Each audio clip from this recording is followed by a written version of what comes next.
انہیں مانا نہ رکھا غیر سے للہ الحمد میں دنیا سے مسلمان گیا انہیں جانا انہیں مانا نہ رکھا غیر سے للہ الحمد میں دنیا سے مسلمان گیا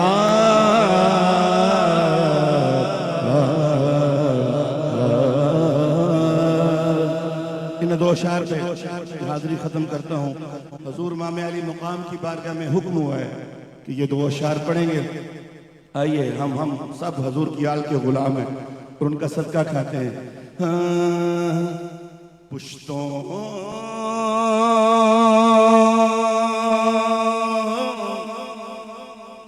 سے میں نصیر ہوں منگتا حسین کا پشتوں سے میں نصیر ہوں منگتا حسین کا پشتوں سے میں نصیر ہوں منگتا حسین کا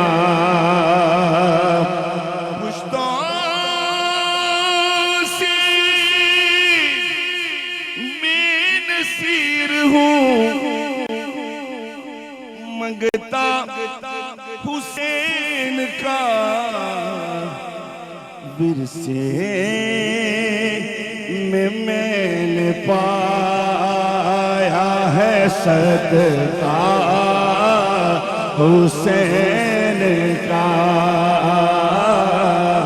ورثے میں نے پایا ہے صدقہ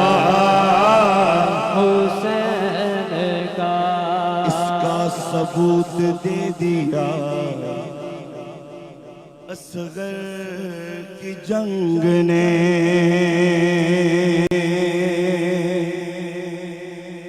اس کا ثبوت دے دیا اصغر کی جنگ نے کہ شیروں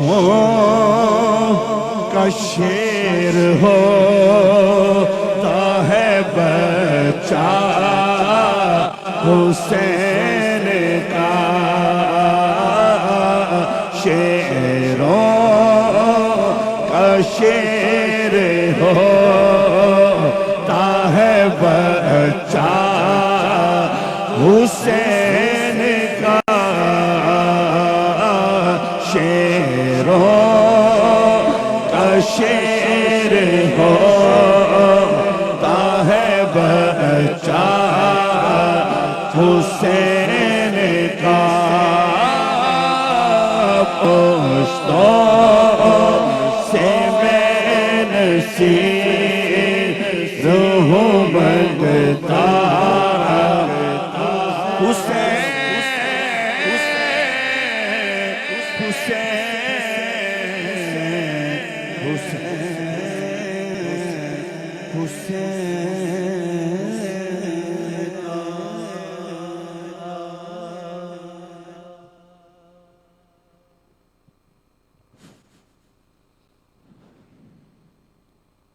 احباب طریقت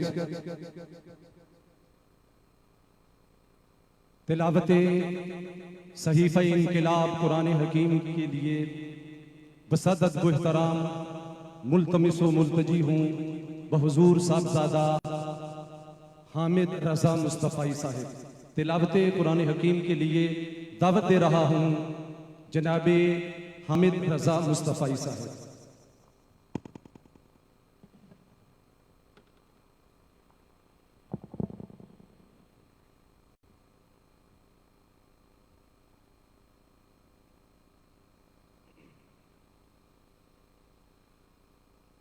أعوذ بالله من الشيطان الرجيم. بسم الله الرحمن الرحيم.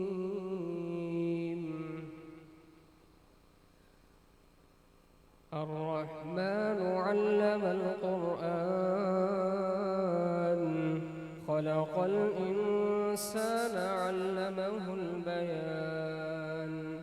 الشمس والقمر بحسبان والنجم والشجر يسجدان. والسماء رفعها ووضع الميزان ألا تطغوا في الميزان وأقيموا الوزن بالقسط ولا تخسروا الميزان. والأرض وضعها للأنام فيها فاكهة والنخل ذات الأكمام والحب ذو العصف والريحان. فبأي آلاء ربكما تكذبان؟ خلق الإنسان من صلصال كالفخار وخلق الجان من مارج من نار. فبأي آلاء ربكما تكذبان؟ رب المشرقين ورب المغربين. فبأي آلاء ربكما تكذبان؟ مرج البحرين يلتقيان بينهما برزخ لا يبغيان. فبأي آلاء ربكما تكذبان؟ يخرج منهما اللؤلؤ والمرجان. فبأي آلاء ربكما تكذبان؟ وله الجوار المنشآت في البحر كالأعلام. فبأي آلاء ربكما تكذبان؟ كل من عليها فان ويبقى وجه ربك ذو الجلال والإكرام. فبأي آلاء ربكما تكذبان؟ يسأله من في السماوات والأرض كل يوم هو في شأن. فبأي آلاء ربكما تكذبان؟ سنفرغ لكم أيها الثقلان. فبأي آلاء ربكما تكذبان؟ يا معشر الجن والإنس إن استطعتم أن تنفذوا من أقطار السماوات والأرض فانفذوا لا تنفذون إلا بسلطان. فبأي آلاء ربكما تكذبان؟ يرسل عليكما شواظ من نار ونحاس فلا تنتصران. فبأي آلاء ربكما تكذبان فإذا انشقت السماء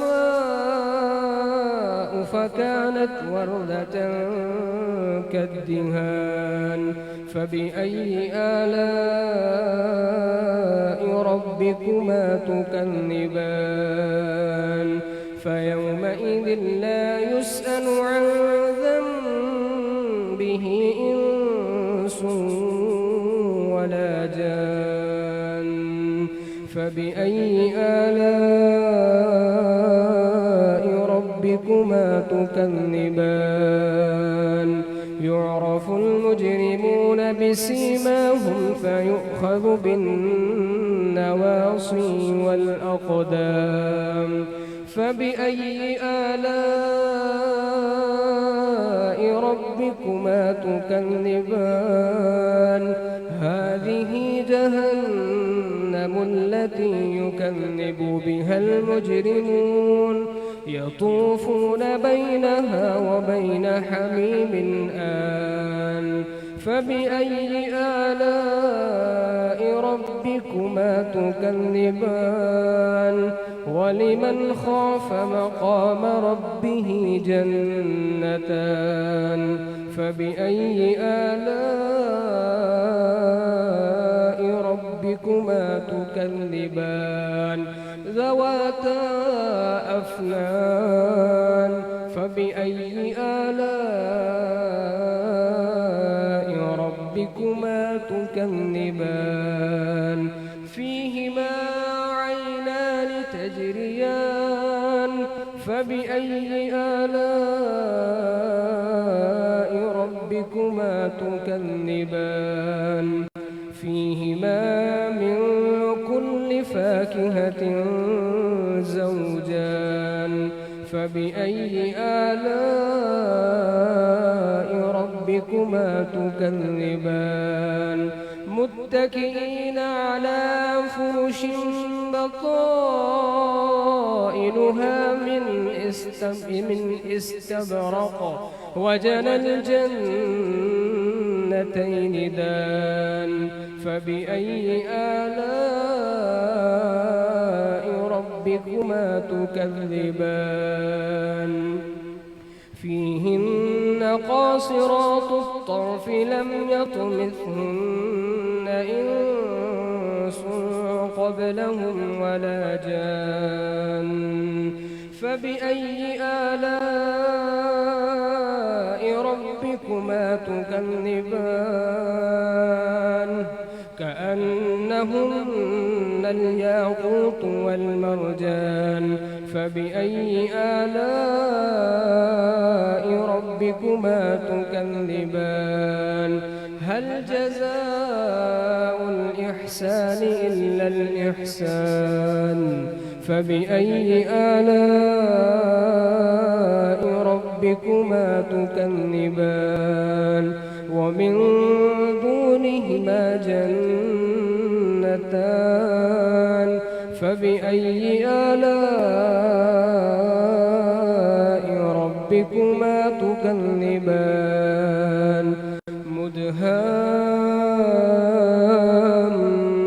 مدهامتان فبأي آلاء ربكما تكذبان فيهما عينان نضاختان فبأي آلاء ربكما تكذبان فيهما فاكهة ونخل ورمان فبأي آلاء ربكما تكذبان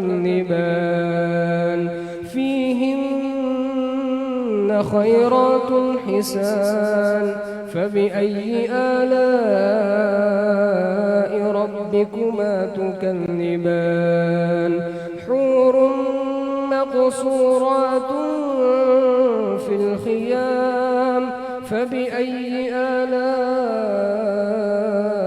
ربكما تكذبان لم يطمثهن إنس قبلهم ولا جان فبأي آلاء ربكما تكذبان متكئين على رفرف خضر وعبقري حسان فبأي آلاء ربكما تكذبان تبارك اسم ربك ذي الجلال والإكرام صدق الله العظيم.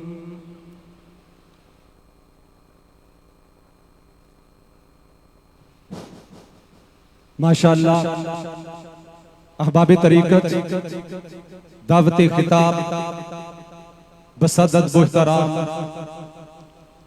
بحضور مؤسس و منتظم ادارت القرآن پاکستان نباز اثر نامور خطیب نامور ادیب شورا آفا خطیب حضرت العلام جناب علامہ پیرزادہ محمد رضا ثاقب مصطفی صاحب.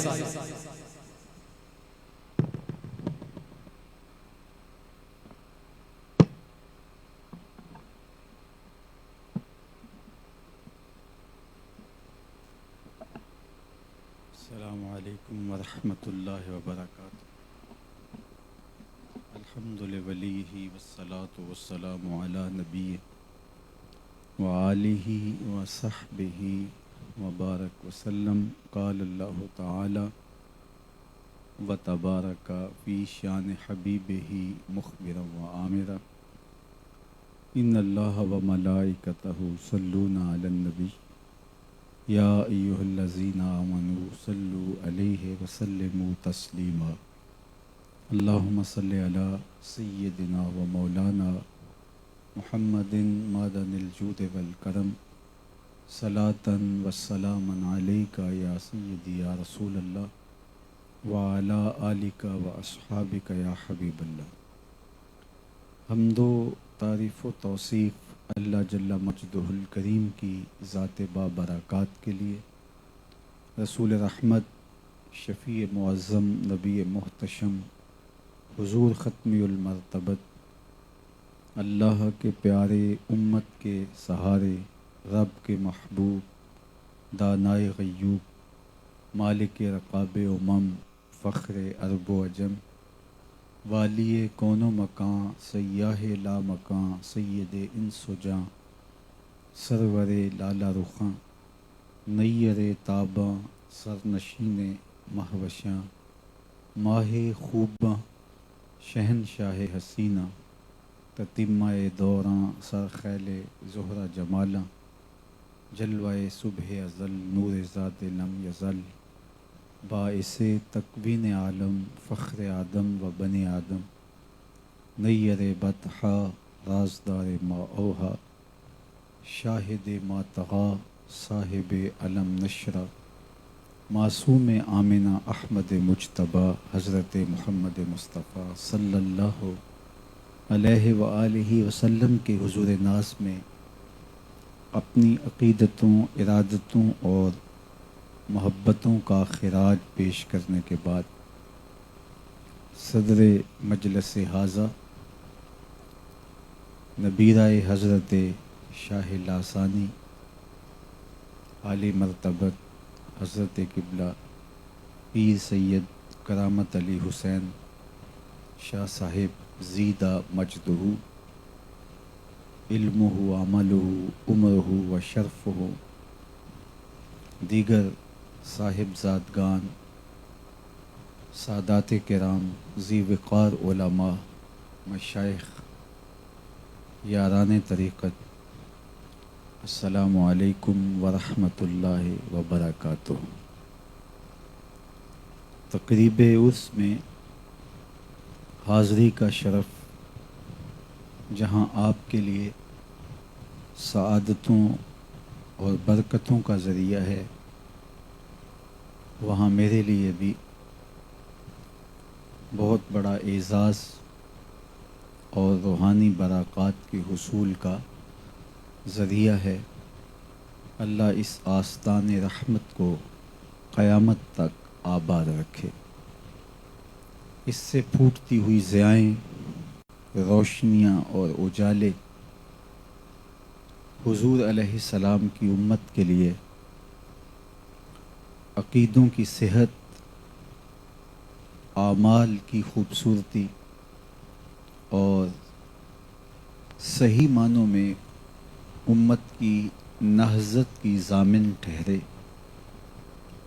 چونکہ اس وقت بہت تھوڑی آماج گاہیں رہ گئی ہیں جہاں دین کا خالص پیغام لوگوں تک منتقل ہو رہا ہے۔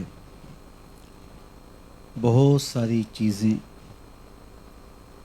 شامل ہو کر کے بڑے بڑے شفاف اور صافی چشمے بھی گدلے ہو گئے۔ افراط و تفریط کا شکار ہو کے خانقاہی نظم سے لے کے علمی اور تحقیقی آماج گاہوں تک امت کی وحدت کی ضمانت بننے کی بجائے تفریق امت کے کام میں مصروف ہو گئے۔ تو جہاں خیر بٹ رہا ہو، دین اپنی اصل شکل و روح میں موجود ہو، وہ جگہیں غنیمت ہوا کرتی ہیں۔ اقبال نے کہا تھا کہ میرا سبوچہ غنیمت ہے زمانے میں، اگرچہ خالی ہیں زمانے میں صوفیوں کے کدو۔ خوش نصیب ہو آپ لوگ جنہیں اس آستان رحمت سے قلبی وابستگی اور دل بستگی میسر ہے۔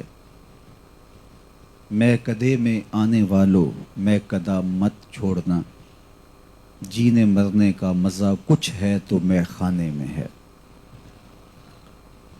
اللہ جل شانہ کی بارگاہ میں آپ سارے لوگوں کی آمین کے ساتھ دعا ہے کہ ہمارے ممدوح و محترم قبلہ شاہ صاحب کو صحت کے ساتھ دارازی عمر نصیب فرمائے۔ عمومی طور پہ خطبہ صاحب سجادہ کے لیے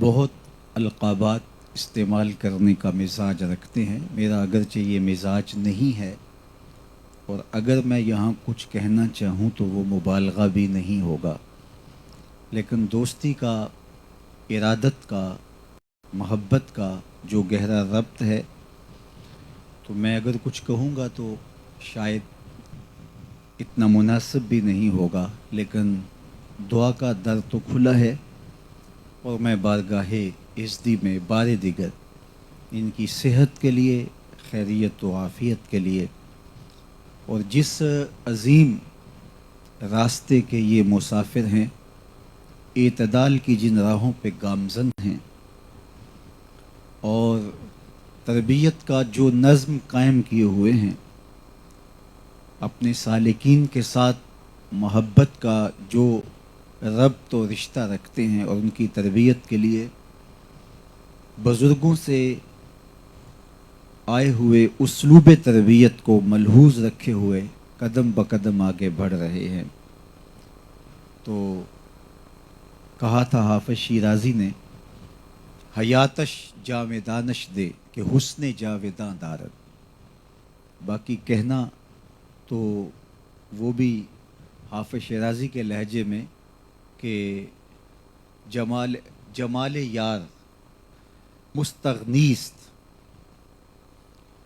کہ جو جمال یار ہے وہ میرے قول سے، میرے کہنے سے، ز عشق نا تمام ما جمال یار مستغنیست، با آب و رنگ و خال و خط چے حاجت روئے زیبارہ۔ وہ کہتے ہیں جو ہوں ہی سونے تو ان کو پھر شانے کی حاجت بھی نہیں ہوتی، اور ان کو بال سنوارنے کی حاجت بھی نہیں ہوتی۔ تو جو حسن ہوتا ہے وہ خود ہی 7 پردوں میں چھپا بھی ہو تو اس کی کرنیں چھن چھن کے باہر آتی ہیں۔ زیشک نا تمام ما جمال یار مستغنیست با آب و رنگ و خال و خط چی حاجت روئے زیبارا. لیکن دعا کے لفظ ہیں حیات جاویدانش دے کہ حسن جاویدان دارد. اللہ کی بارگاہ میں آپ سب لوگوں کے لیے بھی دعا ہے.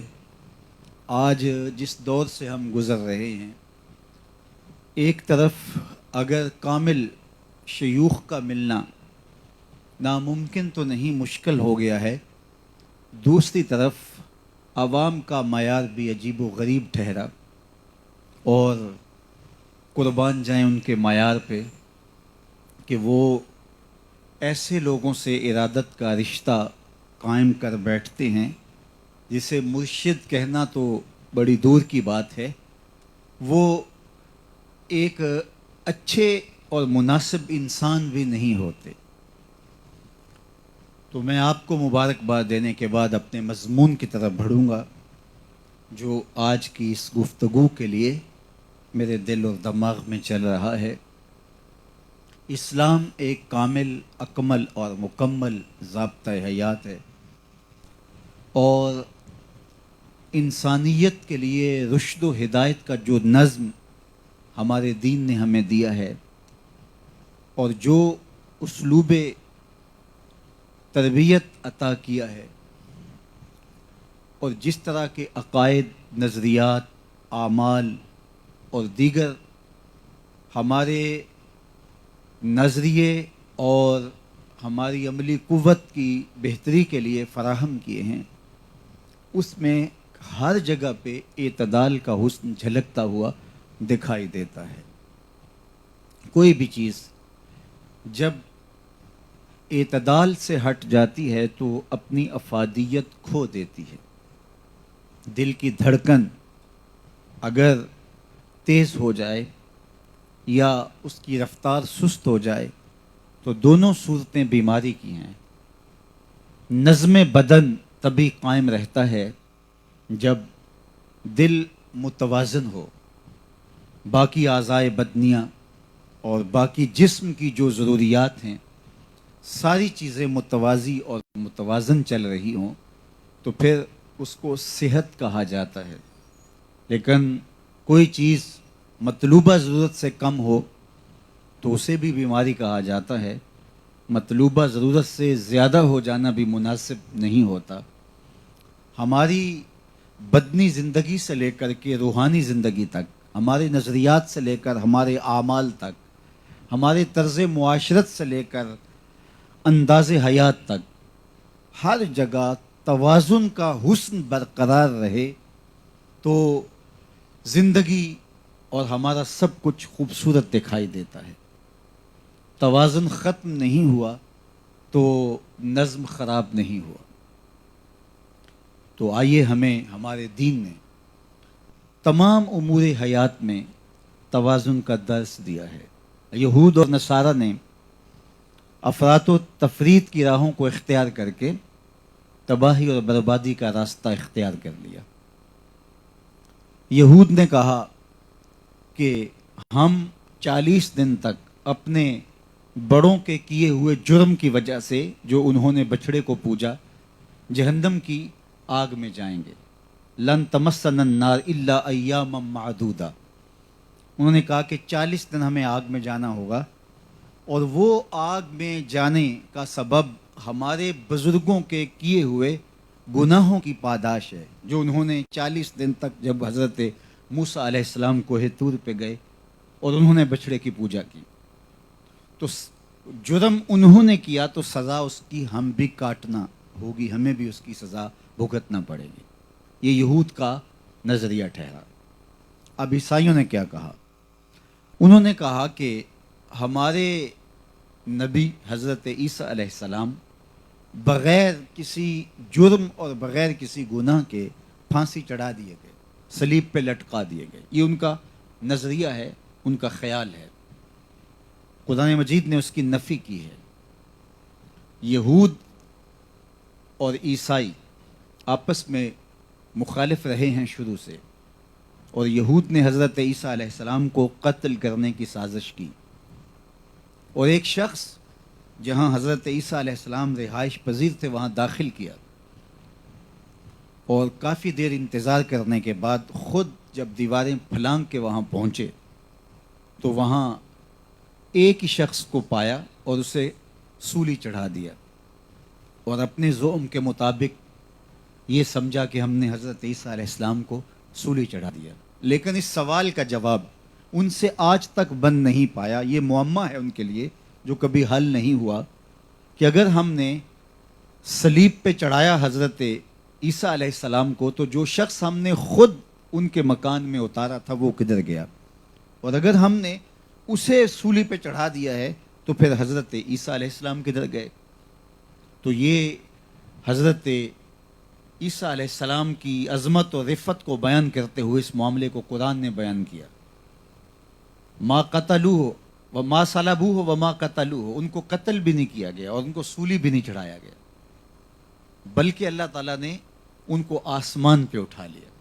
لیکن ان کا خیال یہ ہے کہ یہودی قاتل ہیں ہمارے پیغمبر کے، اور حضرت عیسیٰ نے کوئی جرم نہیں کیا تھا، اور یہ ان کے در پہ آزاد ہوئے اور ان کو نہ صرف شہید کیا بلکہ مصلوب بھی کیا۔ بغیر کسی جرم کے وہ سولی چڑھ گئے تو قیامت تک ہمارے آنے والے گناہوں کا کفارہ بن گئے۔ تو عیسائیوں کے ہاں ایک بنیادی عقیدہ کفارہ اس کی نشأت ہونے لگی، اور پھر وہ ان کے عقائد کا نظریات کا حصہ بن گیا، اور اب وہ کہتے ہیں ہم جو مرضی کرتے رہیں، ہمیں کوئی سزا نہیں ہوگی، اس لیے کہ ہمارے نبی ہمارے پیغمبر ہمارے گناہوں کی سزا کاٹ چکے ہیں، بغیر کسی جرم کے سولی چڑھ گئے، مصلوب ہو گئے، تو وہ ہمارے گناہوں کی سزا ہے جو ہمارے پیغمبر نے کاٹ لی۔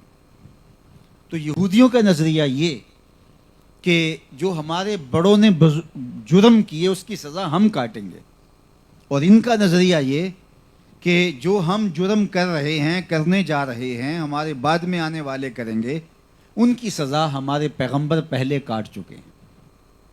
یہ دونوں نظریات افراط و تفریط پر مشتمل ہیں اور گناہ پر دلیر کرنے کا ذریعہ ہیں۔ جب سزا ہر صورت میں ہونی ہے تو پھر بھی مجرم گناہ پہ دلیر ہوتا ہے۔ جس کو سزائے موت کا حکم ہو جائے اس کو خصوصی نگہداشت میں رکھا جاتا ہے، یا جو اشتہاری قرار پا جائے اور جب کہیں ملے تو اس کو گولی ہی ماری جانی ہے، تو وہ بھی گناہ پر دلیر ہو جاتا ہے کہ جب میری سزا یہی ہے۔ بنی اسرائیل کا وہ شخص جس نے 99 قتل کیے تھے، اور ایک خام صوفی نے کہا کہ تیری تو توبہ نہیں ہو سکتی، تو اس نے کہا کہ جب میری بخشش ہی نہیں ہے تو پھر 99 کیا اور 100 کیا، اس کی گردن بھی کاٹ دی۔ تو جب انسان مایوس ہو جاتا ہے تو گناہ پہ دلیر ہو جاتا ہے، اور دوسری صورت جب اسے یہ ہے کہ میرا کچھ نہیں بگاڑ سکتا، اور میں عدالتیں خرید سکتا ہوں، کچہریاں خرید سکتا ہوں، میری گرفت نہیں ہو سکتی، میں اتنا مؤثر اور اتنا بااثر ہوں، تو پھر بھی وہ گناہ پہ دلیر ہو جاتا ہے۔ تو درمیان کا راستہ یہ ہے کہ گرفت کا خوف بھی رہے اور چھٹکارے کی امید بھی رہے۔ تو یہود اور نصارہ کا نظریہ افراط و تفریط پہ مشتمل ہے۔ اسلام نے ہمیں جو نظریہ دیا کہ ایک تو لا تزر وازرۃ وزر اخری، ایک شخص دوسرے کے کیے کی سزا نہیں کاٹے گا۔ یہ پاکستان کی پولیس تو نہیں ہے کہ مجرم نہیں پکڑا گیا تو اس کے بھائی کو پکڑ کے لے جائیں، اس کے بیٹوں کو پکڑ کے لے جائیں، اس کے باپ کو پکڑ کے لے جائیں۔ اللہ تعالیٰ جل شانہ کا نظم ایسا تو نہیں ہے، جو مجرم ہے اس کو ہی سزا دی جائے گی، اور نہ یہ کہ ایک شخص نے جرم کیا ہے تو اس کو گرفت ہی نہ کی جائے، ایسا نہیں ہے۔ تو ہمارا دین ہمیں یہ سکھاتا ہے کہ جو جرم کرنے والا ہے اس کو اس جرم کی سزا دی جائے گی، لیکن اللہ چاہے تو اپنے کرم سے اسے معاف بھی کر دے گا۔ تو امید کا دروازہ بھی بند نہیں کیا اور سزا کا امکان بھی باقی رکھا۔ تمہید الایمان کے اندر شیخ عبدالحق محدث دہلوی علیہ رحمہ حضرت سیدنا عمر رضی اللہ تعالیٰ عنہ کا قول نقل کرتے ہیں کہ وہ فرماتے ہیں اگر مجھے پتہ ہو کہ سب لوگ جنت میں جائیں گے، ایک اکیلا شخص جہنم میں جائے گا، تو میں ڈرتا ہوں کہیں وہ اکیلا میں نہ ہو جاؤں، اور اگر مجھے یہ پتہ چلے کہ ایک اکیلا ہی شخص جنت میں جائے گا تو امید کا چراغ میں روشن رکھوں گا کہ ہو سکتا ہے وہ اکیلا میں ہی ہو جاؤں. امید ہے تو اس درجے کی اور خوف ہے تو اس درجے کا. فضل دی آس ہے مینوں تے نالے ڈر بھی آندا ہے. فضل اور امید کی آرزو بھی رکھی جائے اور ساتھ ڈر بھی رکھا جائے. اور میں آپ کو اس کی اور مثال بیان کروں اور وہ یہ کہ جنہیں حضور کی زبان سے جنت کی بشارت ملی، عشرہ مبشرہ اور دیگر لوگ، وہ بھی تھر تھر کانپتے تھے خشیت الہی میں، خوف خدا میں. یہ نہیں ہے کہ وہ گناہوں پہ دلیر ہو گئے، بلکہ وہ کثرت عبادت کے ساتھ اس کا شکرانہ بھی ادا کرتے ہیں اور ان کے سینے کے اندر خوف الہی اور خشیت الہی بھی موجزن ہوتا ہے. حضرت ربیعہ رضی اللہ تعالی عنہ کو جب وضو کے پانی کی خدمت کے صلے میں ایک دن حضور نے فرمایا سل یا ربیعہ، ربیعہ کچھ مانگ لو، تو انہوں نے کہا انی اسألک مرافقتک فی الجنہ، مجھے جنت میں آپ کی رفاقت چاہیے. تو آقا کریم نے فرمایا کچھ اور بھی مانگ لو، تو اس نے کہا میرے لیے یہ کافی ہے. تو آقا کریم علیہ السلام نے فرمایا کثرت سجود کے ساتھ میری مدد کرنا. یعنی جس کو جنت کی ضمانت بھی دے چکے، عمل سے وہ بھی بے نیاز نہیں ہوتا ہے. تو وہ کون سا پیر ہے جو مرید کو یہ سبق دے رہا ہے کہ اگر تو میرے ساتھ نسبت قائم کر لیتا ہے تو پھر کوئی فائدہ نہیں ہے تجھے کسی عمل کرنے کا، جب ہم جو بیٹھے ہیں تو کافی ہے، ہمارے ساتھ تیرا ارادت کا رشتہ جو قائم ہو گیا. تو یہ حد سے تجاوز کی بات ہے. اور دوسری طرف یہ فکر دی جانی کہ پیروں سے نسبت قائم کرنے سے کیا فائدہ ہوتا ہے، بات تو صرف اپنے عمل کی ہے، تو پھر کسی کی نسبت تمہیں کوئی فائدہ نہیں دیتی. تو یہاں مجھے اچھی طرح یاد ہے ایک دفعہ لاہور میں ایک ایسی تقریب میں مجھے جانا پڑا جہاں ایک ایسی فکر کا حامل شخص بھی موجود تھا جو اس طرح کے نظریات کا حامل تھا. اس ایک بچے نے حفظ قرآن کیا تو اس کے ننہال ہمارے گجرانوالا کے تھے اور ددیال وہاں کے تھے. تو اس طرح سے وہ مجھے اس تقریب میں مدعو کرنا چاہتے تھے. وہاں پہنچے تو ایسا منظرنامہ تھا. تو میرے سے قبل صاحب نام میں آپ کو بتاتا نہیں، مزاج بھی نہیں، لیکن اگر بتاؤں تو آپ میں سے ایک شخص بھی اس نام سے نا آشنا نہیں ہوگا. تو انہوں نے کہا میاں صاحب عمل کر لو عمل، چونکہ نبی تو سکی بیٹی کو بھی نہیں بخشوا سکتے. اور کہا فاطمہ تم عمل کر لو، کل قیامت کے دن یہ نہ کہنا کہ میں پیغمبر کی صاحبزادی ہوں، پیغمبر کی بیٹی ہوں. لہٰذا جب پیغمبر کی بیٹی کو یہ کہا کہ فاطمہ کل یہ نسبت لے کر نہ آنا کہ میں پیغمبر زادی ہوں بلکہ عمل کرو، تو جب پیغمبر زادی کے لیے یہ لفظ استعمال کیا گیا تو پھر میں اور آپ کون ہوتے ہیں. تو ایک صاحب میری جانب دیکھنے لگے تو میں نے کہا کہ میں اس کے بعد گفتگو کرنے والا ہوں تو میں ضرور اس پر کچھ جو میری معلومات ہیں عرض کروں گا. اور بارگاہ حضرت میں عرض کرتا رہا مالک جو اس نے کہا تو مجھے میری زبان پر کوئی ایسے لفظ جاری کر دے کہ جو مختصر بھی ہوں اور جامعیت بھی لیے ہوں تاکہ اس کی نفی ہو جائے. بلکہ اس نے جو ہے وہ یہ کہا کہ جو حضور علیہ السلام کا فرمان ہے ما یفعل بی، تو اس کا بھی حوالہ دیا، حالانکہ اس کا اس طرح سے مفہوم نہیں ہے. جو دوسروں کو بشارت جنت کی دے رہے ہیں تو وہ یہ کس طرح کہہ سکتے ہیں اس مفہوم کے اندر. تو خیر میں جب گفتگو کا آغاز کیا تو میں نے کہا ابھی آپ نے سنا کہ لوگوں عمل کر لو، نبی تو بیٹی کی بخشش بھی نہیں کروا سکتے. تو میں نے کہا صاحب تم نے اس کی بات کی جو سکی بیٹی کی بخشش بھی نہیں کروا سکتا. ہم اس کے کلمے پڑھتے ہیں جس نے کہا فاطمہ تو جنتی عورتوں کی سردار ہے. تم اس کی کہانی چھیڑے بیٹھے ہو کہ جس کے قبضہ اختیار میں کچھ نہیں ہے، اور ہم اس کے قصیدے پڑھتے ہیں جس کی انگلی اٹھے چاند کے ٹکڑے ہو جائیں. او سڑیاں کھجوراں اگا جان دائے، او پتھراں نو کلمے پڑھا جان دائے. قطرے کو سمندر ذرے کو ستارہ کرتے ہیں، کونین کو خم آ جاتا ہے جب زلف سوارا کرتے ہیں. تم اس کی بات کرتے ہو جو بیٹی کی بھی بخشش نہ کروا سکے، اور ہم اس کے قصیدے پڑھتے ہیں جو کہے ابو بکر فی الجنہ، عمر فی الجنہ، عثمان فی الجنہ، علی فی الجنہ، طلحہ فی الجنہ، زبیر فی الجنہ، جدھر نظر اٹھتی جائے جنتیں بڑھتی چلی جائیں. ہم تو اس پیغمبر کے قصیدے پڑھنے والے ہیں، ہم تو اس کے ماننے والے. تو افراط اور تفریط کا برا ہو یہ انسان کے نظریات کے اندر ایسی خرابی پیدا کر دیتا ہے کہ پھر انسان جو ہے وہ کسی کام کا نہیں رہتا. تو یہود اور نصارہ کے اندر افراط و تفریط ہے، اسلام نے ہمیں درمیان کا اعتدال کا راستہ دیا. اس لیے ہمیں اعتدال کے راستے کو اختیار کرنے کے لیے دعا مانگنے کی تلقین کی گئی ہے. اہدنا الصراط المستقیم، اے اللہ ہمیں مستقیم راستہ نصیب کرنا، سیدھی راہ پہ گامزن کرنا. اور آگے افراط و تفریط کے دونوں راستوں سے اپنے آپ کو بچانے کے لیے ساتھ ہی تلقین کی گئی.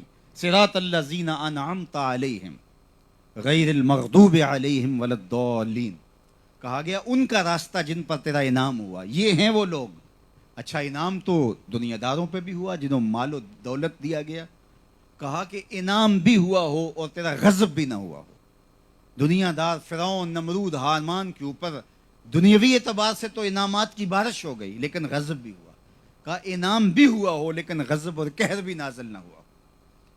اور پھر ضالین کا ذکر کر کے دونوں افراط و تفریط کی راہوں پہ گامزن لوگوں سے نفی کر کے درمیان والا راستہ طلب کیا گیا. تو ہمیں معتدل راستہ اختیار کرنے کی تلقین کی گئی، اور اعتدال کی راہوں پہ گامزن شخص ہی منزل تک پہنچتا ہے. جو افراط و تفریط کی راہوں کے شکار ہو جاتے ہیں ہمیشہ گمراہیوں کا شکار ہوتے ہیں.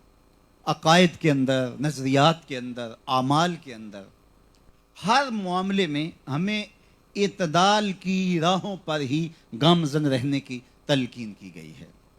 آج جس دور میں میں اور آپ جی رہے ہیں یہ ہماری بد نصیبی ہے کہ آج ہمارے کان کچھ ایسی باتیں سن رہے ہیں، کاش کہ ہمارے کان وہ باتیں نہ سنتے. یہ باتیں ہم روافض سے اور خوارج سے سنا کرتے تھے، اور یہ ہم نے کبھی سوچا نہیں تھا کہ وہ بدبو اور وہ تعفن جو ہمارے اطراف میں پھیلا ہوا تھا وہ ہمارے ہی کوچہ و بازار میں آ جائے گا، اور ہمیں اپنی ہی گلی میں چلتے ہوئے ناک پہ کپڑا رکھ کے چلنا پڑے گا. کیا یہ بد نصیبی اور یہ بدبختی کا دور ہم نے اپنی آنکھوں سے دیکھنا تھا کہ ہمارے اسٹیجوں پر سے اہل بیت کا نام طبیعتوں پر ناگوار گزرے، اور ہمارے اسٹیجوں پر ہی صحابہ کا ذکر طبیعتوں پر گرانی کا سبب بنے؟ یہ اعتدال سے ہٹا ہوا راستہ ہے. ہمارے لیے صحابہ، اہل بیت رسول ہمارے جگر کی ٹھنڈک، ہمارے دل کا قرار اور ہماری روح کی تسکین اور ہمارا قرار باطل ہے. اگر کوئی سیدنا علی المرتضیٰ رضی اللہ تعالیٰ عنہ کا ذکر کرے تو ہمیں اس سے تکلیف نہیں ہوتی کہ ہم مقرر کو روک کر کے کہیں کہ تم یہ ذکر چھوڑ کے کوئی اور ذکر کرو. اور یہ بھی ہمارے لیے مشکل نہیں کہ کوئی حضرت سیدنا صدیق اکبر رضی اللہ تعالیٰ عنہ کا ذکر کر رہا ہو تو ہم چی بجبی ہو رہے ہوں اور اسے کہیں کہ جناب ان کا ذکر کر رہے ہو تو فلاں کا ذکر بھی کرو. ہماری طبیعتیں وہاں بھی سرشاری اور لطف کشید کر رہی ہوتی ہیں، اور ہماری طبیعتیں ادھر بھی سرشاری اور لطف حاصل کر رہی ہوتی ہیں. برا کرے افراط و تفریط کے راستوں کا کہ جنہیں کبھی سیدنا صدیق اکبر رضی اللہ تعالیٰ عنہ اصحاب پیغمبر کا ذکر اچھا نہیں لگتا، اور برا کرے اس راستے کا اور ایسے نظریات کے حاملین کا کہ اہل بیت کا ذکر جن کے لیے تسکین اور راحت اور قرار کا سبب نہیں ہے، اور وہ فوراً چیں بجبی ہو جائیں، ان کے ماتھے پہ شکنے ابھرنے لگ جائیں، اور یہ ذکر ان کی طبیعت میں انقباض پیدا کرے، ان کی طبیعت کے اندر جو ہے وہ کوفت پیدا کرے، اور وہ بے چین ہو جائیں کہ اس کا توڑ اب اصحاب کے ذکر سے ہوگا، جبکہ اصحاب کا ذکر اہل بیت کے ذکر کا توڑ نہیں ہے، اور نہ اصحاب رسول کا ذکر کا توڑ اہل بیت کا ذکر ہے. یہ تو ہمارے لیے قرار باطن ہے، یہ تو ہمارے لیے تسکین جاں ہے، یہ ہمارے لیے ایک دلوں کی ٹھنڈک ہے. لیکن آج اس دور نافرجام کے اندر، آج اس تعفن زدہ ماحول کے اندر، ہماری صفوں کے اندر اگر اس طرح کی جو ہے وہ بدبو پھیل رہی ہے تو یہ افراط و تفرید کے راستے ہیں. اہل السنہ یہ اعتدال کا راستہ ہے. یہ اہل بیت کی عظمت کو بھی سلام کرتے ہیں اور اصحاب رسول کی عظمت کو بھی سلام کرتے ہیں. اہل سنت کا ہے بیڑا پار، اصحاب رسول نجم ہیں اور ناؤ ہے اطرت رسول اللہ کی. تو حضور علیہ السلام کے اہل بیت سے بھی پیار اور حضور علیہ الصلوۃ والسلام کے اصحاب سے بھی پیار، یہ ہماری زندگی کا وظیفہ ہے. حضرت صاحبزادہ پیر سید فیض الحسن شاہ رحمۃ اللہ تعالی علیہ نسباً سید تھے اور مشرباً نقشبندی تھے. تو آپ فرمایا کرتے تھے لوگوں میں بیٹا علی کا ہوں، مرید ابو بکر کا ہوں. تو یہ عظمتیں، یہ نسبتیں ہیں جن کے ہم امین ہیں. اور صحابہ اور اہل بیت میں منافات نہیں تھی. صحابہ کی جو عقیدتیں حضور کے شہزادوں کے ساتھ، اہل بیت رسول کے ساتھ تھی، وہ کیا کسی سے مخفی ہیں؟ تو یہ کیا جو ہے وہ کاروبار کیا جا رہا ہے، کیا دکانداریاں سجائی جا رہی ہیں اور ان کو آپس کے اندر مقابل کھڑا کیا جا رہا ہے. اقبال نے آج سے 1 صدی قبل کہا تھا، تو کہ نہ شناسی خفیدہ از جلی ہوشیار باش، اے گرفتار ابو بکر و علی ہوشیار باش. کہا تو خفی اور جلی کو نہیں جانتا، نادیدہ ہاتھوں کے کی کارستانیوں کو نہیں جانتا، جو پیچھے سے ڈور ہلا رہے ہوتے ہیں. تو نہیں سمجھتا کہ ان کے مقاصد کیا ہے. تو کہ نہ شناسی خفیدہ از جلی ہوشیار باش، اے گرفتار ابو بکر و علی ہوشیار باش. یہ تجھے تقسیم کرنے کا عمل ہے، جبکہ ابو بکر و عمر اور عثمان و علی اور باقی اصحاب رسول اور اہل بیت رسول ان کی منافات نہیں تھی. قرآن نے رحماء بینہم کہا، آپس میں ان کا تو محبت کا اور ان کا آپس میں الفت کا رشتہ تھا اور ایک دوسرے کے لیے جو ان کے جذبات تھے وہ دیتنی تھے. لیکن افراط و تفرید کی راہوں نے جو ہے ان کو خانوں میں تقسیم کر دیا. اور آج آپ دیکھتے ہیں کہ آج کچھ لوگ ادھر لڑک گئے اور کچھ لوگ ادھر لڑک گئے اور امت تقسیم ہو گئی. مجھے بتائیے اس صورتحال میں گنبد خضرا میں رسول رحمت کے دل پہ کیا بیت رہی ہوگی؟ میں آپ کو یہ بات کہوں اور بار بار میں اپنے دوستوں کو کہتا ہوں کہ زندگی بھر حضور کی امت کو توڑنے کی بدکاری نہ کرنا، حضور کی امت کو تقسیم کرنے کی بدکاری نہ کرنا. اپنے سطحی مفادات کے لیے، اپنے ذاتی مفادات کے لیے کسی سے پرخاش ہے تو اس سے لوگوں کو دور کرنے کے لیے امت کی تقسیم کے عمل کی بدکاری کی جائے. اس سے بڑی بدبختی کیا ہو سکتی ہے؟ اور وَاعْتَصِمُوا بِحَبْلِ اللَّهِ جَمِيعًا وَلَا تَفَرَّقُوا، یہ قرآن کا حکم نہیں ہے کہ ہم اس حکم کو پسے پشت ڈال دیں گے، اس کو چھوڑ دیں گے. تو کبھی بھی ہم ایسا نہیں کریں گے. ہمارے بزرگوں نے، خانقاہ نشینوں نے، صوفیاء نے ہمیں یہی سبق دیا. ہمیشہ صوفیاء کے سبق کو یاد رکھو، پیوستن نہ کہ گسستن. جو صوفیاء ہوتے ہیں وہ کہتے ہیں ہم جوڑنے کے لیے آئے ہیں، ہم توڑنے کے لیے نہیں آئے. ہم کینچی لے کے کاٹنے کے لیے نہیں آئے، ہم سوئی لے کے پرونے کے لیے آئے. انہوں نے تو کہاں سے لوگوں کو وحدت کی لڑی کے اندر پرو دیا. المشائخ کنفس واحدہ، اور یہ ایک جان کی طرح ہوتے ہیں. اور امت تقسیم کرنے کی بدکاری آج تک حقیقی معنوں میں جو صوفیاء ہوتے ہیں انہوں نے آج تک کبھی نہیں کی ہے. اس لیے میں آپ کو کہوں گا کبھی بھی ایسی کسی تحریک کا شکار ہونے کی بجائے آپ خیر کی راہوں کے مسافر رکھیں اور اعتدال کا راہ اور اعتدال کا راستہ ہی خیر کا راستہ ہے. اعتدال کے راستوں میں سے اب اس پر صرف ایک روایت میں آپ کے سامنے رکھ دوں جو سید نالی المرتضیٰ رضی اللہ تعالیٰ عنہ سے مروی ہے. نہج البلاغہ میں بھی ہے اور مسند امام احمد بن حنبل میں بھی موجود ہے. صاحب مشکات نے بھی اس کو امام احمد بن حنبل کے حوالے سے مشکات میں جو ہے وہ اس کو ذکر کیا کہ سید نالی المرتضیٰ رضی اللہ تعالیٰ عنہ فرماتے ہیں کہ مجھے دیکھ کے حضور نے فرمایا کہ تیری مثال حضرت عیسیٰ علیہ السلام کی مثال ہے. ان کے معاملے میں آ کر 2 گروہ برباد ہوئے. ایک گروہ وہ جنہوں نے حضرت عیسیٰ سے اتنی محبت رکھی کہ ان کو ابن اللہ کہہ دیا، اللہ کا بیٹا کہہ دیا، اور وہ حد سے تجاوز کر گئے. اور ایک گروہ وہ کہ جنہوں نے حضرت عیسیٰ سے بغض رکھا، ان کے قتل کے درپے ہوئے اور ان کی والدہ پہ تہمت لگائی. تو کہا علی تیرا معاملہ بھی ایسا ہی ہے. حضرت علی فرماتے ہیں یہلک فی رجلان، حضور نے اور سید نالی المرتضیٰ رضی اللہ تعالیٰ عنہ کی محبت میں غلوف کہ جن سے حضرت سید نالی المرتضیٰ کی یاری اور ان کی دوستی اور ربط محبت تھا، اس ابو بکر، اس عمر اور اس عثمان رضوان اللہ علیہ مجمعین کا نام لینا بھی گوارا نہ ہو، اور نام ان کا جو ہے وہ طبیعت پہ شاک ہو اور بوجھ بنے، تو پھر سمجھ لو کہ جو ہے وہ دل کی دنیا لٹ چکی ہے۔ تو ایمان کی اگر سلامتی چاہتے ہو، یہ معیار ہے، یہ میزان ہے، یہ ترازو ہے، یہاں اپنے آپ کو لا کے تول لیجئے گا۔ کہیں دل میں ایک رائی کے کروڑویں حصے کے برابر بھی مولا کائنات سیدنا علی المرتضیٰ رضی اللہ تعالی عنہ کے لیے دل میں، کلیجے میں کہیں بغض تو نہیں پل رہا۔ وہ مولا کائنات جن کے چہرے کو دیکھنا بھی عبادت قرار پائے، جن کا ذکر بھی اہل محبت کے لیے تسکین قلب کا ذریعہ ہو، تو کیا ان کے لیے دل میں کوئی ایسا گوشہ تو نہیں ہے کہ کوئی ان کا ذکر چھیڑ دے تو طبیعتوں پہ گرانی پیدا شروع ہو جائے؟ اور نہ دوسرا رخ کہ اصحاب ثلاثہ اور دیگر اصحاب رسول ان کا ذکر گوارا نہ ہو، حضرت علی المرتضیٰ کی محبت کو اس انداز سے اختیار کیا جائے اور غلو ایسا کیا جائے کہ ایک طبقے نے تو حضرت علی المرتضیٰ رضی اللہ تعالیٰ عنہ کو نبیوں سے بھی افضل قرار دے دیا، اور نصیریوں نے تو ان کو خدا تک کہہ دیا۔ تو میں اور آپ دیکھیں کہ ہم کہاں کھڑے ہیں۔ یہاں معیار اپنے سامنے رکھ کے ہم آپ کو اور اپنے آپ کو ہم اعتدال کی راہوں پہ گامزن کر سکتے ہیں۔ دور موجود کے اندر یہ حدیث ہمارے لیے میزان ہے، اور اس کے ذریعے سے ہم اپنا وزن کر سکتے ہیں، پرکھ کر سکتے ہیں۔ ہماری طبیعتیں ہمارے چہرے کی بشاشت بتائے گی، ہمارے چہرے کا کھل جانا بتائے گا کہ اس کے اندر کیا چل رہا ہے، اور اس کی طبیعت کے اندر کہیں گھٹن تو نہیں ہے، اس کی طبیعت کے اندر کہیں بے چینی اور اضطراب تو پیدا نہیں ہوا اس پیارے نام سے، اس ذکر سے، اور اس محبت برے تذکرہ نور سے، جس کا تذکرہ نور خود رسول اللہ کو بھی مرغوب اور محبوب تھا۔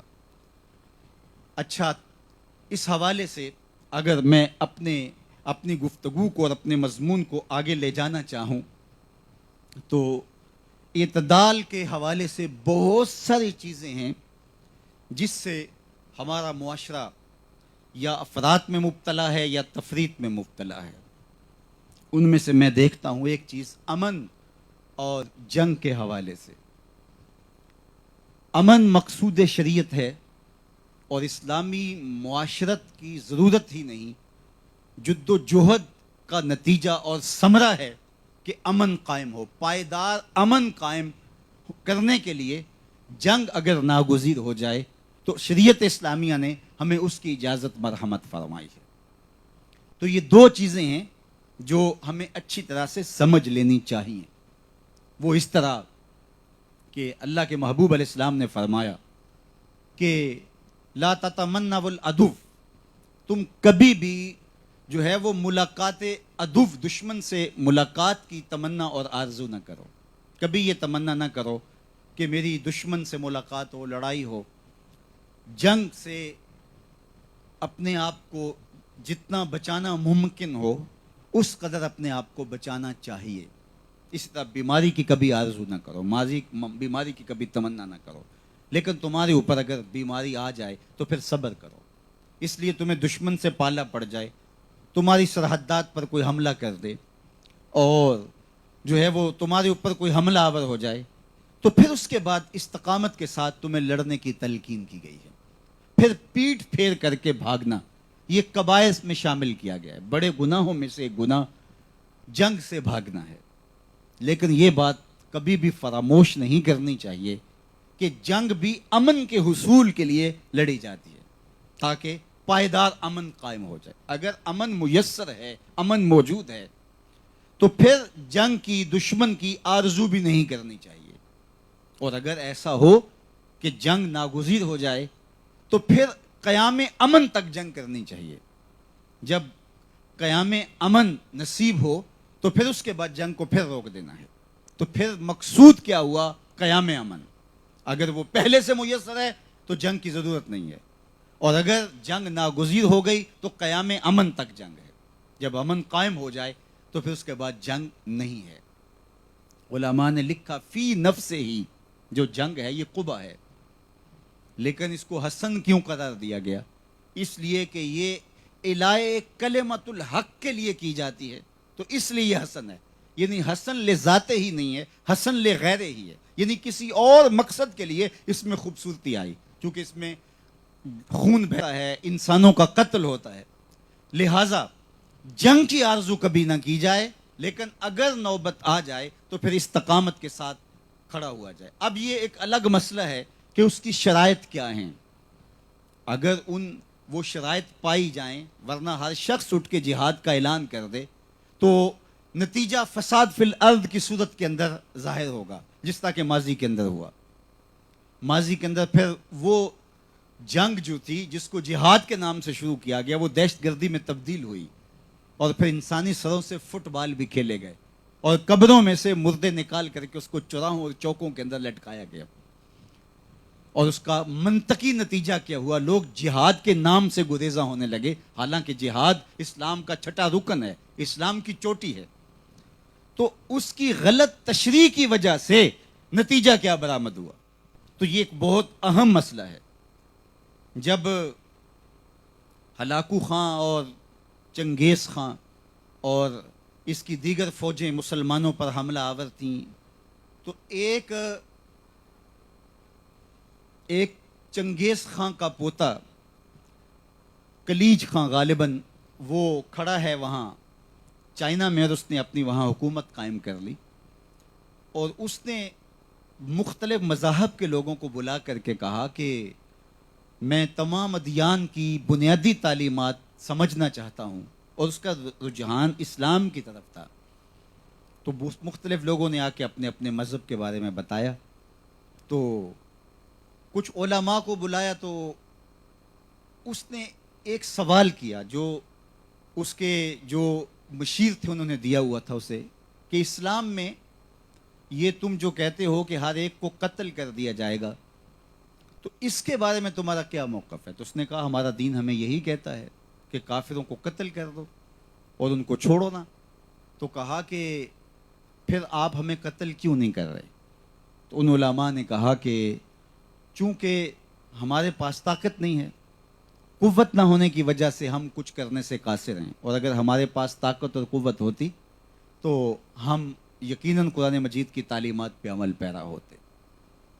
تو حکم دیا اس نے وہیں کھڑے کھڑے کہ مسلمانوں کا قتل عام شروع کر دیا جائے، اس لیے کہ اگر ان کے پاس طاقت آئے تو یہ ہمیں قتل کریں گے، تو اس سے قبل کہ وہ طاقت میں آئے اور ہمیں قتل کرنے کے حکم صادر کریں، ان کا وجود ہی نہ رہے، تو مسلمان قتل ہونے لگے، اور قتل و غارت کا بازار گرم ہو گیا۔ پھر ایک اس زمانے میں شیخ بدر الدین سمرقندی تھے، ان کو پتہ چلا کہ اس طرح بادشاہ کو غلط دین کی تشریح بتائی گئی، جس کے نتیجے میں یہ کچھ ہوا، تو وہ کسی طرح بادشاہ کے پاس اپنے ایک اور ساتھی کے ہمراہ پہنچے اور کہا کہ یہ آپ کو جو بتایا گیا وہ ایسا نہیں ہے۔ حالت جنگ کے اندر جو مقابل آئیں تو ان کے جوڑ جوڑ کو قتل کرنے کا، جوڑ جوڑ کو کاٹنے کا حکم ہے۔ باقی امن کی حالت میں اسلام تو امن دیتا ہے، ذمی کون ہوتے ہیں، مستامن کون ہوتے ہیں۔ اور پھر کہا کہ قتل کے اندر بھی اور جنگ کے اندر بھی دنیا کے دیگر مذاہب وہ رعایتیں نہیں دیتے جو اسلام دیتا ہے، کہ بچوں کو قتل نہ کیا جائے، بوڑھوں کو قتل نہ کیا جائے، جو معبدوں کے اندر رہنے والے ہیں ان کو قتل نہ کیا جائے، اور بیماروں کو قتل نہ کیا جائے، خواتین کو قتل نہ کیا جائے، اور یہ ساری چیزیں اسلام نے بتائی ہیں۔ تو انہوں نے کہا کہ ہمیں تو انہوں نے وہ بتایا تھا، کہا وہ جنگ میں صورت خاصہ ہے، جس صورت کے اندر قتل کرنے کا حکم ہے تو فوراً حکم نامہ ہوا کہ مسلمانوں کا جو قتل عام ہو رہا ہے اس کو روک دیا جائے۔ تو اعتدال نہ ہونے کی وجہ سے، اسلام کی صحیح تعبیر نہ ہونے کی وجہ سے مسلمان قتل ہوتے رہے، اور کتنے مسلمانوں کا خون ہوا تو مجھے بتاؤ یہ کس کی گردن پہ گیا؟ اس لیے اسلام کا پورا پیکج لینا چاہیے، کسی ایک رخ کو لے کر کے باقی رخ کو ترک کر دینا اور پھر اس کی نفی کر دینا۔ اسی طرح امن کی بات کرنا اور جنگ کا مذاق اڑانا، اسی طرح جنگ کی بات کرنا اور امن کا مذاق اڑانا، تو یہ دونوں چیزیں افراط و تفریط سے ہٹی ہوئی چیزیں ہیں۔ اس لیے اسلام حقیقت میں امن کے قیام کے لیے کوشاں ہے، اور ایسے معاشرت کی تشکیل چاہتا ہے جو پرامن معاشرہ ہو۔ حضرت ابراہیم کی دعا پڑھی ہے قرآن مجید کے اندر، اے اللہ اس بستی کو پھلوں سے رزق دے اور ان میں امن پیدا فرما، یہ امن والی بستی بنا۔ تو امن مقصود ہے، لیکن حالت ناگزیر ہو تو جنگ کی اجازت ہے، اور جنگ کو اسلام کی پھر چوٹی قرار دیا گیا ہے۔ تو اعتدال کا راستہ درمیان کا راستہ ہے۔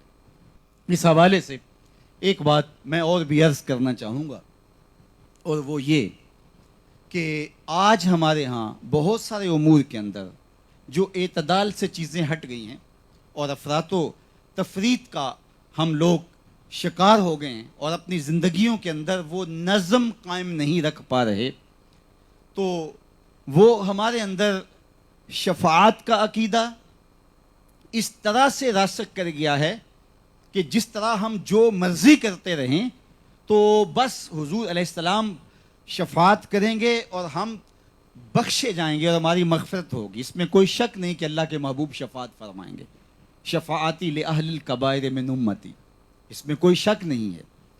لیکن دوسری طرف اس پہلو کو بھی نظر انداز نہیں کیا جانا چاہیے کہ بہت سارے لوگ جہنم میں جائیں گے اور ان اعمال کی بنیادوں پر وہ سخت سزائیں کاٹیں گے۔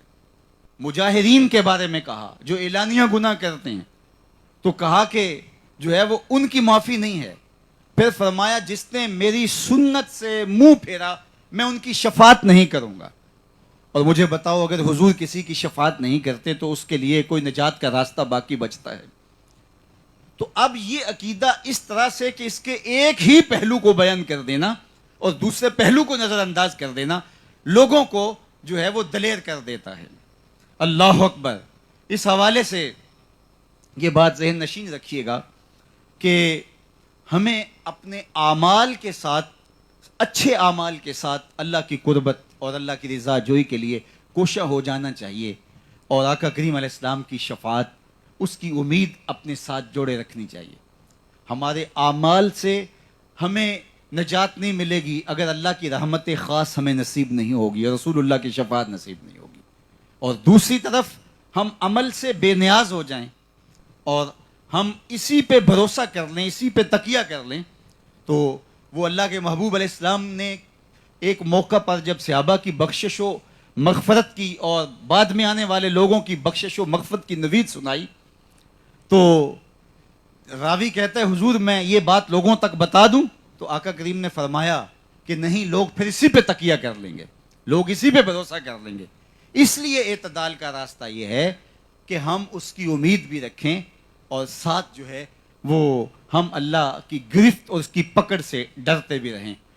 اور یہ بات بھی اس کے ساتھ جڑی ہوئی ہے جو میں آپ کے سامنے رکھنا چاہتا ہوں، اور وہ یہ کہ جن لوگوں کو اللہ اپنی رحمت سے معاف بھی کر دے گا اور کرم نوازیاں اس کی ہوں گی، لیکن کیا جنہوں نے ساری زندگیاں اور سارے شب و روز اللہ اور اس کے رسول کی رضا کے لیے گزارے ہوں گے، اور وہ لوگ جنہوں نے ساری زندگی بدی اور گناہوں میں گزارے ہوں گے، تو کیا کل قیامت کے دن ان کو اللہ تعالیٰ کی رحمت سے جو ہے وہ بخشش و مغفرت بھی کر دی جائے گی؟ تو کیا پھر وہ بھی دونوں ایک جگہ پہ ہوں گے؟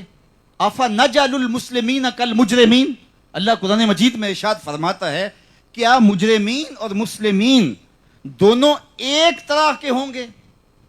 کیسے ہوں گے کہ مجرم بھی وہاں پہ ہوں جنہوں نے ساری زندگی لوگوں کا مال لوٹا، زیادتیاں کی، جبر کا بازار گرم رکھا اور جور و تعدی کا بازار گرم رکھا؟ آج اگر وہ اللہ کی رحمت سے ان کی معافی بھی ہو جاتی ہے، اور وہ لوگ جنہوں نے ساری زندگی مخلوق خدا کی خدمت کی، جن کی سحری آنسوؤں سے آباد تھی، جو تہجد کے مصلے بچھا کر کے فرائض کے علاوہ نوافل بھی ادا کرتے تھے اور زندگیاں رب کے دین کے ساتھ جوڑ رکھی تھیں، اور ان کی زندگی راہ حق میں، جہاد پہ، سرحدات پہ بسر ہوئیں، تو کیا وہ اور یہ لوگ، یہ دونوں آپس میں ایک طرح کے ہی ہوں گے، ایک ہی درجے کے ہوں گے؟ جس کو رعایتی نمبر دے کے سٹار لگا کے پاس کر دیا جائے، اس کو پاس کیا جاتا ہے، بورڈ میں اس کی پوزیشن نہیں ہوتی۔ ایسا نہیں ہوتا کہ دونوں ایک درجے پہ ہوں۔ آفا نجعل المسلمین کالمجرمین، اس طرح کیسا ہوگا کہ دونوں ایک ہی صف میں کھڑے کر دیں گے؟ ام لکم کتاب فیہ تدرسون، کیا کوئی تمہارے پاس صحیفہ ہے، کتاب ہے جس میں یہ لکھا ہوا ہے اور تم اس کو پڑھ کے سنا رہے ہو؟ ما لکم کیف تحکمون، تمہیں کیا ہو گیا، تم کیسے حکم لگاتے ہو؟ تو اپنی مرضی سے، اپنی خواہش سے ہم دین کی تعبیر اور دین کی تشریح نہیں کر سکتے، اور یہ اللہ کی عطا سے اور اللہ کی کرم سے، فضل سے اور رحمتوں سے تو ہوگا، لیکن اس کا یہ نہیں ہے کہ عمل والوں کی نفی کر دی جائے اور عمل جو ہے اس کی اہمیت ختم کر دی جائے. جنہوں نے اپنی زندگیاں راہ خدا میں بسر کی، حزم و احتیاط سے زندگیاں گزاری، تقوی سے عبادت ان کے شب و روز بسر ہوئے، اور سحری کے مصلے پہ آنسو بہاتے ہوئے جن کی زندگیاں گزری، تتجافا جنوبہم عن المضاجع، جن کی کروٹیں خوف خدا میں طمع اور لالچ کرتے ہوئے اللہ کی رحمتوں کا بسر ہوئیں، کبھی سجدے میں گزارتے رہے شب و روز اور کبھی قیام میں ان کی راتیں بسر ہوتی رہیں، اور دوسری طرف ڈٹائی کے ساتھ جرم پہ جرم کرتے ہوئے، داد عیش دیتے ہوئے، گناہ کرتے ہوئے جنہوں نے بسر کی، کیا یہ دونوں ایک صف میں کھڑے کر دیے جائیں گے؟ فرمایا ایسا نہیں ہوگا. تو اعتدال کا راستہ یہی ہے کہ ہم خیر کی راہوں کے مسافر رہیں، اپنے عقیدوں کی خوبصورتی، نظریات کا حسن، اعمال کا جمال اور صالحیت کے ساتھ اپنی زندگی کو لے کر کے آگے بڑھتے رہیں، اور اللہ کی رحمتوں اور اس کی کرم نوازیوں کی بھیک مانگتے رہیں، تاکہ ہمارا جو نتیجہ اور ثمرہ جو ہے وہ خوبصورتی کی شکل کے اندر ہمیں نصیب ہو جائے. تو اعتدال کا راستہ دونوں منزلوں کے ساتھ آگے بڑھنا ہے، دونوں بازوؤں کے ساتھ پرندہ اڑتا ہے. ایک بازو شل کر دیا جائے تو وہ نہیں اڑ پاتا ہے. اس لیے ہمیں امید کے دامن کو بھی جو ہے وہ تھامے رکھنے کی تلقین کی گئی ہے، اور ہمیں جو ہے وہ خوف سے اپنے آپ کو لرزاں و ترساں رکھنے کی بھی تلقین کی گئی ہے. ڈر بھی، اس سے بھی جو ہے وہ طبیعت کے اندر ایک کیفیت موجود رہے اور ڈر رہے، اور دوسری جانب جو ہے امید کے چراغ بھی بجھنے نہ پائے. ہمارا دین ہمیں یہی سکھاتا ہے، اور ہم صحیح راہوں کے مسافر ہوں. صوفیاء کی یہی زندگی ہے، یہی ان کا طریق ہے. وہ آنے والوں کو جو گناہوں سے لتھڑے ہوئے آتے ہیں صوفیاء کے درباروں پہ، ان کے مزارات پہ، ان کے آستانہ ہائے رحمت پہ، وہ گناہوں میں لتھڑے ہوئے لوگوں کو سینے سے لگا کے یہ بولتے ہیں گھبرانا کوئی نہیں، اگر تم نے اتنے گناہ کر دیے ہیں تو کوئی بات نہیں، اللہ کی رحمتوں کے در کشادہ ہیں، وہ تمہارے ایک آنسو سے ماضی کے سارے گناہ دھو ڈالے گا اور تمہاری مغفرت کر دے گا. اور دوسری طرف جو سجدوں میں، تہجد گزاریوں میں زندگی گزارتے ہیں، ان کو کہتے ہیں کہیں اپنے سجدوں پہ، اپنی تہجد گزاریوں پہ غرور میں مبتلا نہ ہو جانا. دیکھنا کہ کتنے کتنے مرتبہ کمال پہ پہنچے لوگ بھی برباد ہو گئے. اس لیے اور گڑ ڈالو گے تو اور زیادہ میٹھا ہوگا. خلوص تمہارے ہاتھ سے کبھی چھننا نہیں چاہیے، اور اپنی زندگی کو ہمیشہ جو ہے وہ اچھائیوں کے ساتھ عبادت رکھنا چاہیے، اور تمہاری زندگی حزم و احتیاط کا مزید پیکر ہونا چاہیے. امام احمد بن حنبل رضی اللہ تعالی عنہ کی چوکھٹ پہ ایک خاتون مسئلہ پوچھنے کے لیے آتی ہے اور کہتی حضرت میں آپ سے ایک مسئلہ پوچھنے آئی ہوں. تو فرمایا پوچھئے.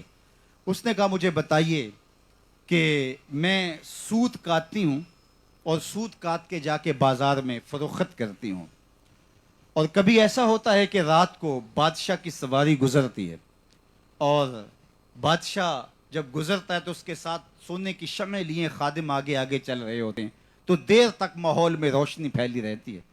تو میں اپنے گھر کی چھت پر ان روشنیوں کے ہجوم میں کچھ سوت رات کو کاٹ لیتی ہوں. تو کیا اس روشنی میں کاٹا ہوا سوت اور دن کے اجالے میں کاٹا ہوا سوت دونوں کو اکٹھا میں بازار میں فروخت کر سکتی ہوں؟ ظاہر ہے جو رات تاریکی میں ان شمعوں کی روشنیوں میں سوت کاٹا گیا اس کی کوالٹی اس لیول کی نہیں ہوتی جو اس سوت کی ہوتی ہے جو دن کے لیول کے اندر کاٹا گیا سوت ہو. تو کیا میں ان کو اکٹھے فروخت کر سکتی ہوں؟ تو حضرت امام احمد بن حنبل نے کہا خاتون پہلے اپنا پتہ بتاؤ، تم کون ہو، اپنا تعارف کرواؤ. اس نے کہا، خاتون بولی حضرت سائل سے اس کی ذات نہیں پوچھی جاتی، آپ مسئلہ بتائیے. فرمایا کچھ مسئلے ایسے ہوتے ہیں کہ سائل کی حیثیت سے مسئلے کی نوعیت بدلتی ہے، تمہیں بتانا پڑے گا تمہارا تعارف کیا ہے. تو اس خاتون نے کہا میں بشر حافی کی ہمشیرہ ہوں. فرمایا تمہارے لیے ایسا کرنا جائز نہیں ہے. تو جتنا مرتبہ اونچا ہو، جتنا مقام اونچا ہو، تو پھر احکام اس کے مطابق ہوتے ہیں. تو صوفیہ ایک طرف حجرے میں بیٹھ کے ذکر و فکر کرنے والوں کو کہتے ہیں کہ نہیں ابھی اور لڑکنا پڑے گا، ابھی تک جاگ صحیح نہیں لگی، اور دوسری طرف جو باہر سے آ رہے ہوتے ہیں گناہوں میں لتھڑے ہوئے، عیبوں سے بھرے ہوئے، ان کو سینے سے لگا کے بولتے ہیں کہ میاں پریشان ہونے کی ضرورت نہیں، اس کی رحمتیں بڑی عمیم ہیں، وہ تجھے اپنی رحمتوں کے حصار میں لے گا. حتیٰ کہ وہ آنے والے غیر مسلم بھی ہو تو ان کو بھی اپنے پاس بٹھا کر کے ان کو بھی پیار دیتے ہیں. پھر ایک وقت آتا ہے کہ ان کے دل کی دنیا بھی بدل جاتی ہے. تو صوفیاء کا مسلک اعتدال اور ان کا طریقے جمال اور ان کا خوبصورت انداز تربیت اعتدال کے اس خوبصورت پیرائے پہ ہوتا ہے کہ جو لوگوں کو جو ہے وہ اللہ تک پہنچانے کے لیے ممد اور معاون ہوتا ہے. اس لیے جو ہے وہ ہجوم ہوتا ہے ان کے آستانوں پہ اور ان کی درگاہوں پہ, اور لوگ آ کر کے نور و نکہت کا اجالا اور روشنی یہاں سے حاصل کرتے ہیں. تو آج میں آپ کو انہی الفاظ کے ساتھ جو ہے وہ آپ سے رخصت چاہوں گا. دماغوں سے آؤ دلوں کی طرف, بڑھاؤ قدم منزلوں کی طرف, فقیروں کی صحبت بڑی چیز ہے, کبھی آؤ ان محفلوں کی طرف. وآخر دعوانا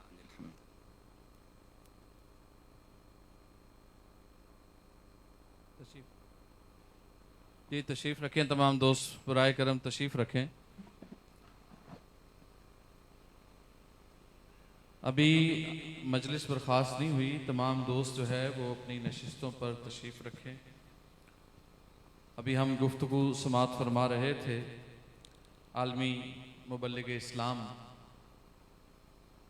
بانی و محتمم امیر ادارت المصطفیٰ, اور آپ کی گفتگو میں ایک بہت اہم پیغام تھا ہم سب کے لیے. اللہ تعالیٰ نے ہمیں آج یہ دن نصیب کیا جہاں ہم بزرگوں کے بالکل قریب بیٹھے ہوئے ہیں, اور یہاں سے فیضان بھی اکٹھا کرنا اور تربیتی, یہ تربیت کے ہی الفاظ تھے.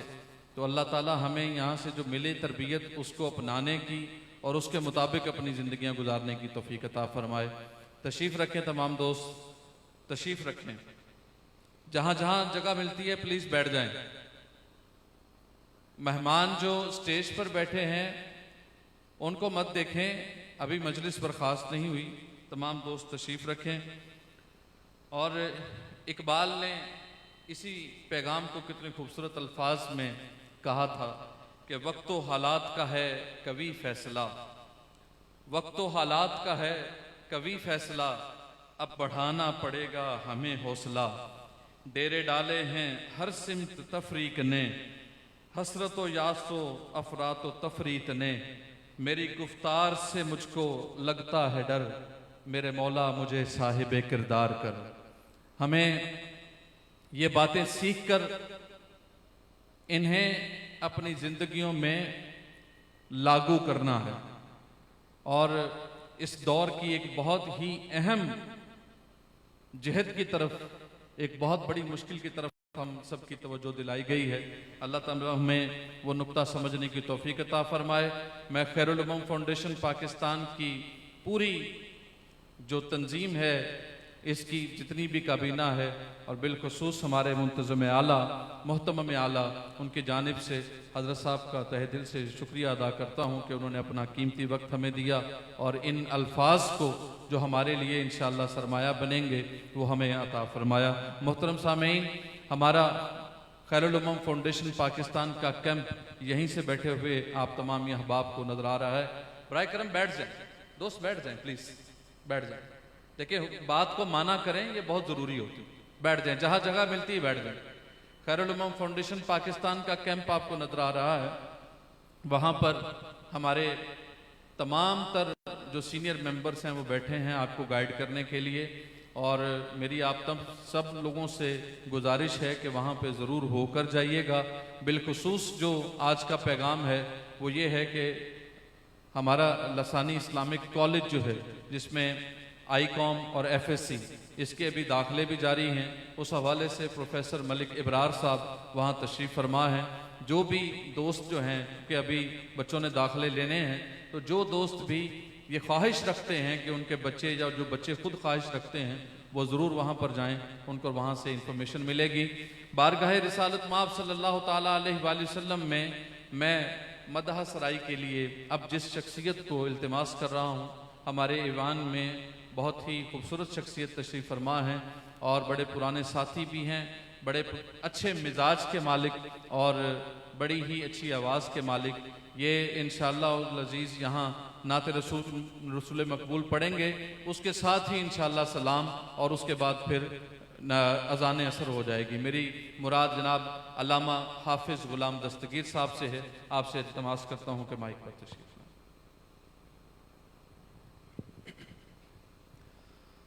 صلی اللہ علیہ یا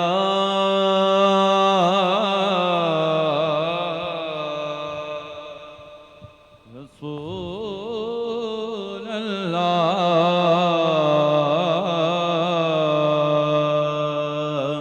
وسلم علیک یا حبیب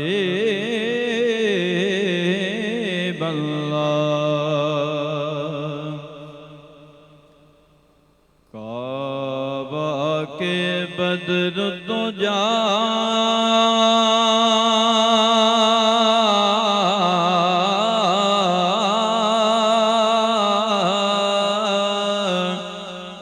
تم پہ کروڑوں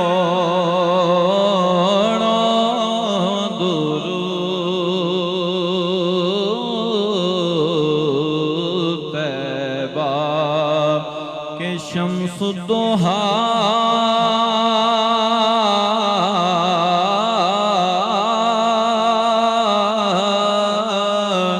تم پہ کروڑوں درود، اور کوئی غیب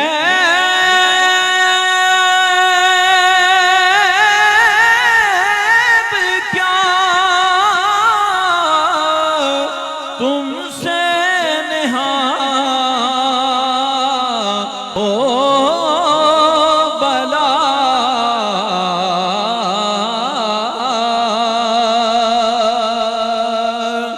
اور کوئی غیب کیا تم سے نہاں ہو بلا،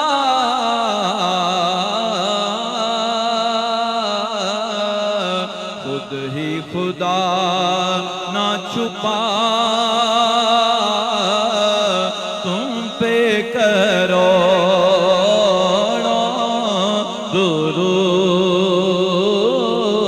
درود، کعبہ کے بدر الدجا تم پہ کروڑوں درود، جائیں نہ جب تک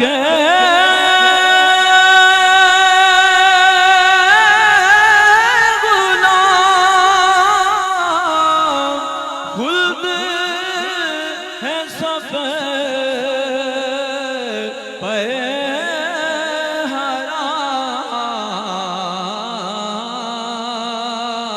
حرام، ملک تو ہے آپ کا تم پہ کروڑوں درود، ملک تو ہے آپ کا تم پہ کروڑوں درود، اپنے خطا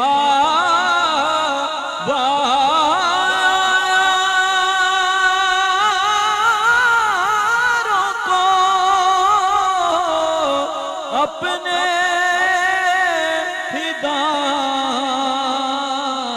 میں لو،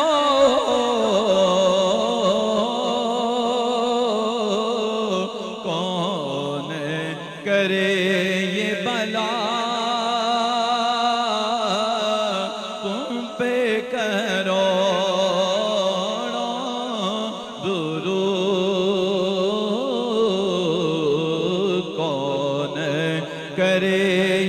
بلا تم پہ کروڑوں درود. ہم نے خطا میں نہ کی، تم نے عطا میں نہ کی.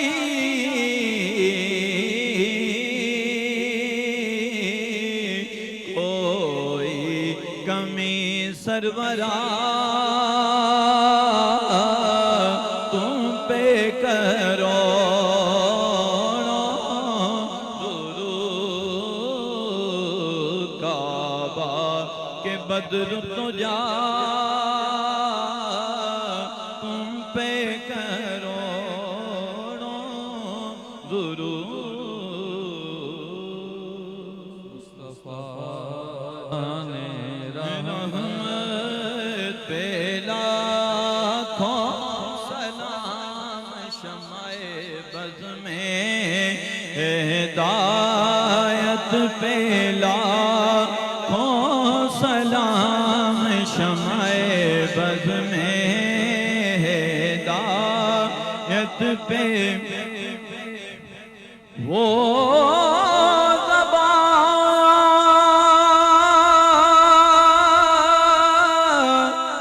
جس کو سب کی کنج کہیں،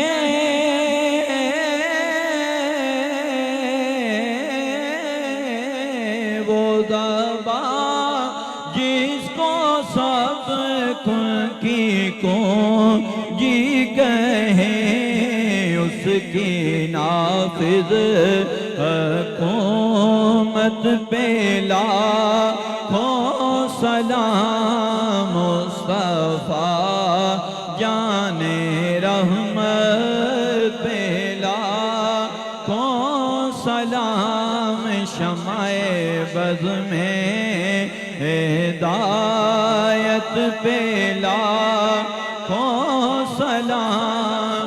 جس مسلمان نے دیکھا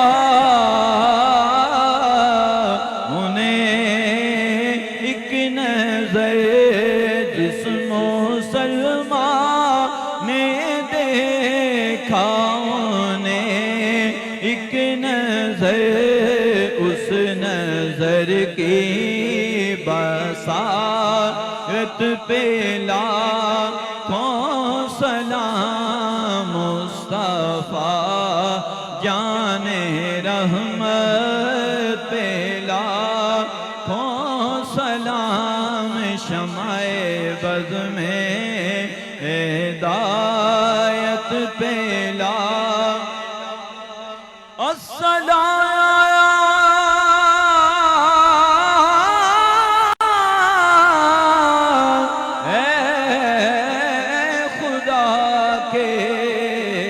پیارے رسول یہ سلام عاجزانہ ہو قبول.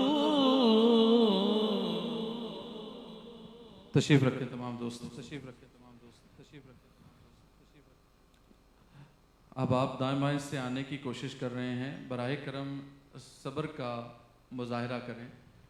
جناب بھی آپ کے سامنے تشریف فرما ہیں، صاحبزادہ صاحب بھی یہیں تشریف فرما ہیں، ابھی مہمان ہمارے یہی ہیں اور جناب تو بالخصوص یہی ہیں. تو آپ لوگ اہتمام کے ساتھ بیٹھیں اور صبر کا مظاہرہ کریں. ابھی تمام دوستوں سے التماس کروں گا، غور سے میری بات سنیے کہ محبت کے ساتھ اور عقیدت کے ساتھ ایک دفعہ سورۃ فاتحہ، 3 دفعہ سورۃ اخلاص، اول آخر درود شریف پڑھ کے صاحبزادہ صاحب کی مل کریں اور وہ دعا فرمائیں گے. اہتمام کے ساتھ یہ دعا کی گھڑیاں تو کم از کم آپ صبر اور اہتمام کے ساتھ گزاریں.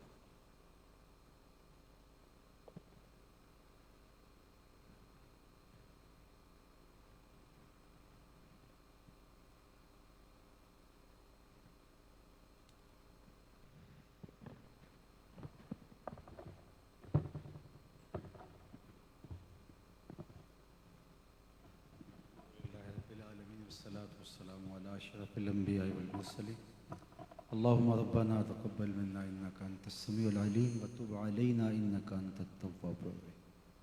اللہ اس آستان رحمت کو قیامت تک آباد رکھنا، اس کی رونق کے سلامت رکھنا، آنے والوں کو قدم قدم پہ خیر عطا کر دیں.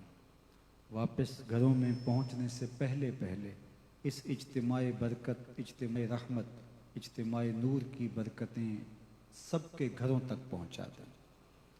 آنے والوں کے قدموں کو گلزار کرنا، لمحہ لمحہ برکتیں اللہ ان کے خاندانوں کا مقسوم فرمائیں. بالخصوص ہمارے ممدوح محترم جناب قبلہ شاہ صاحب کو صحت و عافیت کے ساتھ درازی عمر عطا کر دیں. ان کا شفقتوں برا سایہ دیر تک امت کے سر پہ سلامت اور باقی رکھ. اپنا خاص کرم فضل اس خاندان کے شامل حال فرما. سادات و اشراف علی پور کو ہر طرح کی برکتوں سے مالا مال فرما. اللہ اپنی خاص عنایتوں کا حظ وافر عطا کر. میرے وطن کی خیر عطا کر. میرے ملک کو امن کا گہوارہ بنا دے. یہاں دہشت گردی کے سلگتے الاؤ ٹھنڈے کر دے. میرے ملک کو معیشت کا جمال عطا کر دے. اللہ مذہب مہذب مسلک حق اہل السنہ کو انتشار و افتراق سے محفوظ فرما. انہیں وحدت کا نور عطا فرما. اللہ جو لوگ اس مسلک محبت میں نفرت کی بدکاری کر رہے ہیں ان کی شر سے اس مسلک خیر کو محفوظ فرما. اپنی عنایتوں کا حظ وافر اس مسلک محبت کا مقسوم کر دے. اللہ پوری امت کو کھویا ہوا وقار عطا کر دے. امت جہاں جہاں بھی ظلم اور جبر کی باہوں میں کسی کرا رہی ہے نجات عطا کر دے. ہمارے اٹھے ہوئے ہاتھ، پھیلی ہوئی جولیاں رحمتوں سے بھر دے. صلی اللہ تعالی علیہ وسلم.